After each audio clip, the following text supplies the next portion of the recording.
Bonjour à toutes et à tous et soyez les bienvenus dans ce nouvel épisode de Spatialist qui va vous prouver que les missions spatiales sont également utiles sur Terre.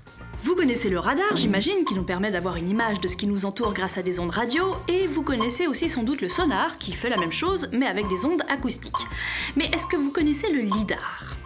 Le lidar, c'est le même principe, sauf que cette fois-ci, c'est de la lumière infrarouge qu'on utilise, sous forme de laser. Cette technologie a été développée et mise au point pour la mission Apollo 15 et celle d'après. L'objectif était de mesurer la hauteur des reliefs de la Lune. Grâce à ces expériences embarquées, on a pu mieux connaître les altitudes de différentes régions et faire les premières cartographies lunaires. Bien entendu, cette technologie développée pour Apollo a été reprise, entre autres, dans les domaines scientifiques et militaires. Mais en fait, les applications sont tellement nombreuses et variées que ce serait fastidieux de vous en faire une liste. Alors, faisons plutôt un bond dans le temps pour arriver au début des années 2000. La NASA développe son atterrisseur Phoenix, qui doit se poser tout près du pôle Nord de Mars, et si possible en toute sécurité pour pouvoir mener sa mission à bien. Très vite, les ingénieurs décident que ce qu'il leur faut, c'est une caméra capable de cartographier le terrain en temps réel et en 3D, tout ceci pendant la descente dans l'atmosphère, dans n'importe quelle condition de visibilité, et qui servirait à guider l'atterrisseur ailleurs que sur des gros rochers. Et bien sûr, en étant la plus petite et la plus légère possible, en étant aussi très économe en énergie pour un résultat défiant toute concurrence, et ce, dans un temps record pour éviter de rater la fenêtre de tir vers Mars qui revient environ tous les 2 ans. Et devinez quoi ? Ça a donné la caméra MARDI pour Mars Descent Imager, un petit bijou de technologie intégré à Phoenix.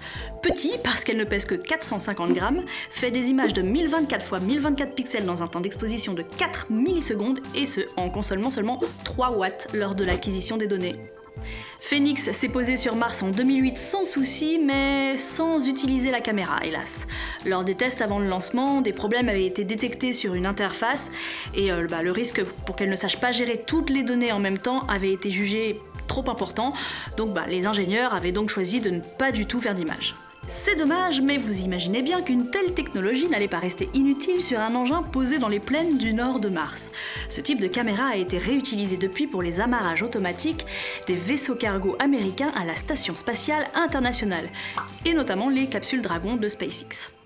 Mais son usage ne se limite pas au domaine du spatial. Elle est utilisée dans certains avions et hélicoptères, par exemple, mais pour du plus quotidien, elle se développe de plus en plus dans l'industrie automobile. Elle filme en permanence ce qu'il y a devant la voiture, reconnaît les piétons et connaît en temps réel les déplacements et les distances des obstacles devant elle. Il se trouve que ce type de technologie est actuellement un gros enjeu en ce qui concerne le développement des voitures autonomes.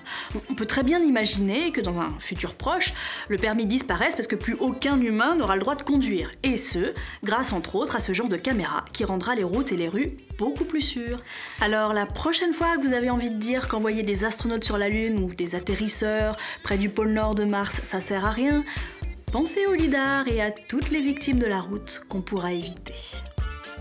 J'espère que cette vidéo vous aura plu. Si c'est le cas, n'hésitez pas à mettre un pouce vers le haut, ok là il y en a 2, à la faire tourner tout autour de vous sur les réseaux sociaux, à laisser un commentaire si vous le souhaitez, et surtout à vous abonner à la chaîne. Je vous dis à très vite pour un nouvel épisode de Spatialist.